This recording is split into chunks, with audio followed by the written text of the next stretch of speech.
This program is supported by the Walter Cronkite School of Journalism and Mass Communication at Arizona State University. The Cronkite School offers undergraduate and graduate degrees and other professional development opportunities for writers and storytellers. For more information, visit cronkite.asu.edu.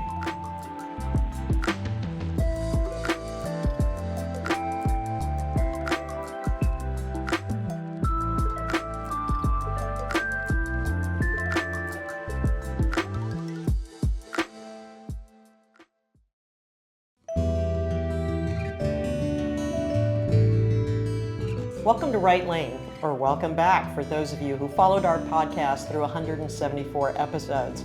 We've returned with new episodes that we'll be sharing this fall. This podcast features Tampa Bay Times Enterprise reporter Lane DeGregory, and my name is Maria Carrillo. I'm a former Enterprise editor at the Times, which helped launch this podcast in 2017. Now it's being presented by the Poynter Institute and sponsored by the Walter Cronkite School of Journalism at Arizona State University. And the episodes this year will focus on some of the winners of the 2025 Poynter Journalism Prizes. As always, Lane and I want to go deeper on the subject of craft, so these episodes are geared toward exploring the reporting, the writing, and the editing behind this award-winning work. These podcasts will be available everywhere you listen to podcasts and on the Poynter Institute's YouTube channel, so you can see us aging in real time. Joining us today is Kavitha Surana, an investigative reporter for ProPublica, who happens to be a Tampa Bay Times alum, and we're thrilled to have her here. We're going to talk about her project, which received this year's Batten Medal from the Poynter Journalism Prizes. The series detailed the aftermath of the Supreme Court's overturning abortion rights. The 2026 contest, by the way, will open for entries on January 5th. Mark those calendars. Okay, today's topic, life of the mother. Kavitha, thanks for joining us. At ProPublica, Kavitha covers reproductive health, which led her to ask the question, are women really dying because the Supreme Court overturned abortion rights? Not an easy question to answer, as it turns out. So start us off, talk about that process, figuring out what was actually happening. Yeah, thank you again for having me. It's great to be back with you both. So when we started this reporting, we wanted to go to the experts and try to understand where this information might be kept and how it would be reported. And what we heard from a lot of people in maternal mortality review committees was that it would take a long time for this information to come to light, or maybe never come to light, just because of the way that their process works, and that they don't publish case studies, they just publish data. So we decided to start looking at this ourselves, and we started with what the Maternal Mortality Review Committee start with death records, looking for cases where someone was pregnant or recently pregnant. We started to look for keywords that we thought might be associated with someone not receiving reproductive health care in time, like sepsis. And then we started reaching out to families to ask them if they wanted help investigating, if they would help us get the medical records ourselves so that we could review them with the kinds of experts who've served on these committees or have expertise in maternal health care. I'm imagining you knew from the very beginning you wanted a specific person whose case you could follow. Tell us a little bit about how you found Amber Thurman and what it was like trying to convince her family to be part of this. Yeah, when you say specific case, we didn't know which case it would be. We just wanted to know if any cases were happening at all.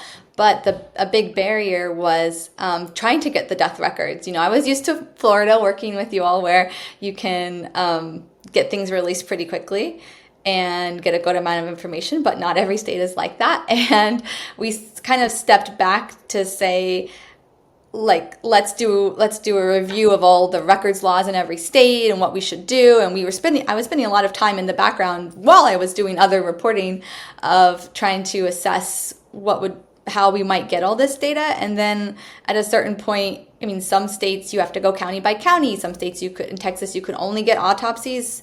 So any case that didn't have an autopsy, you would never know about. There's a lot of barriers. Some states we're fighting still to get a lot of these records released. But Georgia was the one state of states that banned abortion that you can just get an Excel spreadsheet of all the deaths that happen. All the certificate information that's on a certificate is in that spreadsheet. And we had a colleague at ProPublica who used to work in Georgia who regularly requests that. So I said, let me just start small. Let me start with one state and just see what there is here. And there was a couple cases of interest, but Amber Thurman's case stuck out both because it said sepsis and retained products of conception, which means there was some fetal material left over. And that was something, when I looked back in the history, that wasn't on death records. It was very rare. I think maybe, I can't remember how many years ago it had been, but pretty striking. When I ordered the medical examiner's report, it didn't have very much information, but it did say that an at-home abortion had happened. So that was enough for me to say, I want to at least understand this person's story, understand what happened. But when I reached out to the family at first, they weren't ready to really talk about that. And they weren't sure that they wanted an investigative reporter to help them look into what had happened. And they weren't even familiar with everything that had happened, right, necessarily. Right. That's one of the things that we learned over and over in this reporting is so often families aren't prepared for, this is a situation that is rare and unique, thank goodness. But when it happens, people don't know the questions to ask about the medical care, or maybe advocate for themselves, or even what procedures like a DNC is. So a lot of times once we were able to look at medical records, we're bringing information to the families. But of course, these are some very some of the most tragic and sensitive kinds of deaths. So what did you say to them? What was your pitch to try to get them to participate?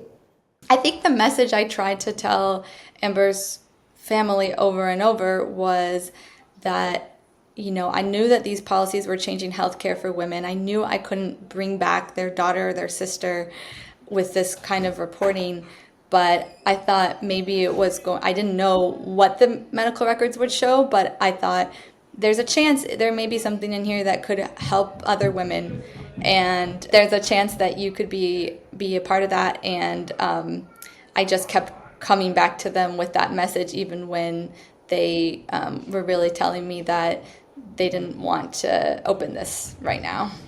They ghosted you, right, for a while, more than once? It went on for about a year with them? I went down and, had a meeting with Amber Thurman's mother in about a year earlier. But after that, she told me she didn't want to talk to me right now. It was too psychologically burdensome. And when I tried to press, like, as you said, politely, she, really upset her. And it's trauma. When people are going through trauma, a lot of times they have different reactions one day or the other. So maybe one day she did want to talk to me and said that she thought this could maybe help other women, but another day, this was really probably felt too much. And I tried to reach out to other people in Amber Thurman's circle, and it all, I think, inflamed the situation and made her mother more upset. So that's a really tough situation to be in. And I had to kind of, put this on hold. I know there's a question I have here as a reporter that I think is important potentially for the public to understand, but also I can't continue to, and I was also 3 months pregnant around then, so I knew I wouldn't be able to travel down and be in person, which would be important. So, but I still sent some messages, sent a letter over the months just to say, I understand why this is upsetting and I don't want to cause any harm, but these are some reasons why it's still haunting me and I still would like to talk to you about it. And I do think that sometimes, some of the reporters who helped coach me through that, there was a lot of reporters I was talking to too about this situation, were telling me too, sometimes this is, again, relates to trauma, like being there, staying there, not staying there in an invasive way or an aggressive way, but coming back to say, hey, I think that your pain is important. And I think also what happened is important. And I have a role as a reporter to try to understand injustice and try to understand the truth. It didn't break through right away. It took a very long time, but repeating that message, I think it can be valuable. What about the doctors and healthcare providers? What was it like trying to get them to participate and open up and be part of a project that they were already worried about participating in this line of work? Well, in that story, unfortunately, I wasn't ever able to get a doctor involved in her care to talk. I did go to some of their houses. I left messages. But in another story that's a part of the package, we were able to hear both from the patient who survived this traumatic life-threatening pregnancy, had her baby at 26 weeks, and from the doctors that were involved. And I thought that was really important at the time because we'd heard a lot of stories of the patients, but you're left with the question, well, what are the doctors doing? And what's sort of the thought process that leads to these kind of denials of care? And I think different, concepts that we've talked about before are spreading a wide net in your sourcing. So I was talking to doctors all over the country, and eventually you zero in on something that you think has more potential. And so I heard of a lot of cases, but a lot of doctors not willing to help me understand it better. And I think in this case, there was so many doctors that this case had touched and it had upset them deeply, that eventually knowing that more than one doctor was going to participate and help explain what happened, I think gave them safety in numbers and wanting to bring that to light. And also knowing that I was going to report the story one way or the other. That's another part of the technique, right? Once you are clearly going to report the story of someone who's been hurt by a policy, you give it really can be very important to give yourself a little time. There's something, to remind people to have discussions with their editors about that. Once you have a story written, and this was the case with this story, that I did write a draft that was mostly just the patient's perspective, but that creates this moment of going to all the doctors and saying, this story is getting ready to be published, but I don't think it's a full story. I don't think it's a fair story. It's not the story I want to tell without your perspective in it. And that creates this kind of magic moment if you give it enough time, that then, of course, you have to rewrite the story. I know, Maria, we probably ran into that a lot, where we had to we're like, oh, this last minute change, but the material is so much better and more important. And so I think that that's also valuable. We're going to take a break here for a moment, and then we'll be right back into the conversation with Kavitha. As a journalist, what keeps you up at night? At Poynter, we understand the pressures from shrinking resources to shifting audiences to tough ethical calls. Our expert trainers and coaches bring decades of experience to help you meet those challenges. We don't offer generic approaches. Poynter delivers strategies tailored to your needs, including training managers to lead high-performing teams, demystifying AI, and offering personal coaching to help move change forward or navigate a crisis. We work with news organizations large and small, local and national, commercial and nonprofit, as well as content creators and communicators in marketing and public relations. Let us help create the solution you need. Go to poynter.org/consulting-and-coaching today.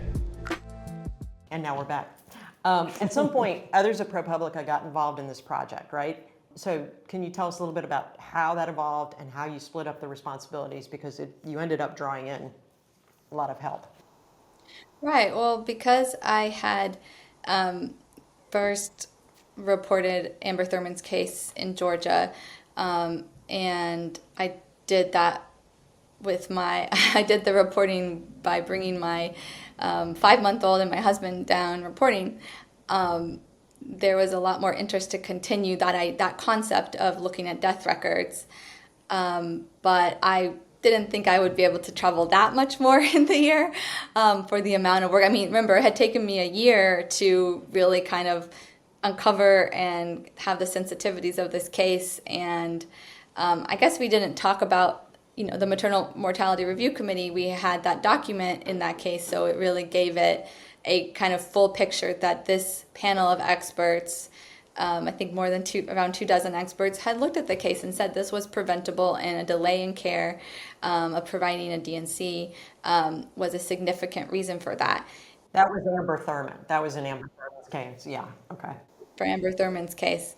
And so after that, there was an effort for more people in the newsroom to get involved with the same process. So my role became a little bit more, like, I had spent 2 years with, building up sources, understanding this, but I needed help with other colleagues who could go out in the field and really talk to these families, give them the attention they needed, and be in person, gather the medical records. So that's how we were able to do some of those stories so quickly afterwards, is that all of a sudden, a number of colleagues, two reporters, Cassandra Jaramillo and Lizzie Presser, found some cases that we ended up reporting, but more people were involved in starting to try to get these records released, call people, and then meet them in person when possible to find out more about the cases. And we learned about many cases that we didn't report because we didn't think they were connected to reproductive health care access.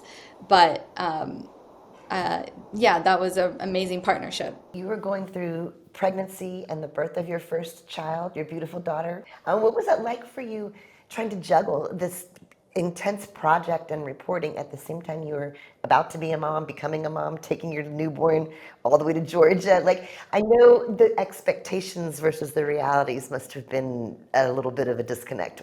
Well, it's so interesting because the expectations versus the realities were almost the opposite. Like, I was very, when I was contemplating having a family, I had such a hard time visualizing what it would be like to try to pursue the kind of reporting that I've loved doing, and that it took me a long time to be able to do, because it involves so much unpredictable hours and, often weekends and late nights. And so I was anxious, well, what if I aren't not able to keep up or continue this career if I have a family? And, well, there's a couple things that were interesting about this that when I look back, like when I was reporting some of the early stories on reproductive health care before I was pregnant, a lot of my sources are parents, both OBGYNs with incredibly intense careers who sometimes, will have their screaming kid in the background when we're on calls, or arranging calls around bedtimes, or sometimes I've been at their houses. I've been, breastfeeding while I'm interviewing them. But also, the women I've reported, like Marin Hollis, this patient that I reported on, I spent, I came home with her from the hospital after a traumatic birth. I spent months with her family and saw her in the midst of working, 10-hour days, coming home, trying to clean her house and try to find and create moments of joy with her family, even amidst all of this, which was really heartbreaking. And so I think that that exposure, it's interesting in my reporting that kind of showed me the reality in a different way than I was imagining. I think I also talked to a lot of parents in journalism before and after, and not just women, by the way, also, dads who were really involved in, like, how do you pursue this incredible work and be present for your kids? And, it wasn't always all rosy, but I think a lot of people talked about how, they got better at using their time, better at cutting through bullshit. They would say things like, you'll figure things out one step at a time, and you'll use the creative thinking that you use in investigative journalism to find solutions. And so that ended up happening so much that when, I described how this family, Amber Thurman's family, didn't want to talk to me. And a year later, almost, as I'm thinking about, should I reach out to them again? How would I do it? Her sister called me out of the blue. And I went to my husband in his office and said, hey, what do you think if we go down to Georgia and we continue this reporting that I wanted to do so badly with our daughter? And he was like, okay, let's do it. Let's find a solution to this. So having that kind of attitude of, it really is true what that journalist said to me, like, you'll figure things out one thing at a time. I couldn't have planned that or prepared that. And I think, the real theme here that I would talk about is support, having so much support from family that was able to take time to be with us in those early days, to colleagues and editors who having an attitude of not like you're going on leave. Well, you're not going to be a reporter at that time, so let's just give your things to somebody else, or you're not going to, you're going to be on a different track potentially. No, they're like, hey, let's figure out how you can do this ambitious reporting in a way that works for your family. And if that means bringing your family on a reporting trip, go for it. And bringing reporters together. So I'm so grateful for, that, and hoping that more newsrooms, more people, more workplaces are taking that kind of approach, because a really important thing to connect the dots that's just a much bigger picture piece is just that having parental leave. That's something we have, and lots of people still don't even have access to in this country, which I saw firsthand in my reporting. And it made such a difference for the stability of being able to be sure that I could, start this new family, to feel that everyone's being well taken care of. So both I and my husband had parental leave. So when I'm able to go back to work, and I went back a little bit early because of wanting to pursue this reporting. He's there doing every diaper change, every meal, every bedtime that I couldn't be a part of when I had calls to do or door knockings to do. And it just can't overstate the importance of that for being able to have an equal partnership. And I think if companies looked at something like this, their payoff is they kept you working on a story you were passionate about and that you delivered on, and also, you're loyal, I'm sure, to this company now, which gave you so much range to do it, and probably to Luca's company too. You feel good about having that support. So that's different. It's a generational change, which is good. We applaud that. Yes, it is, and I think the fact that you're able to do both is really empowering for a lot of people, because I think a lot of people think they have to choose one or the other, especially when the kids are small. That it's not possible to do both. And Maria and I are both parents, and we both did this straight through. I can really understand and relate. Those early months are so intense, and your baby has so many needs, and it's really hard to understand that that's a phase and it's going to pass.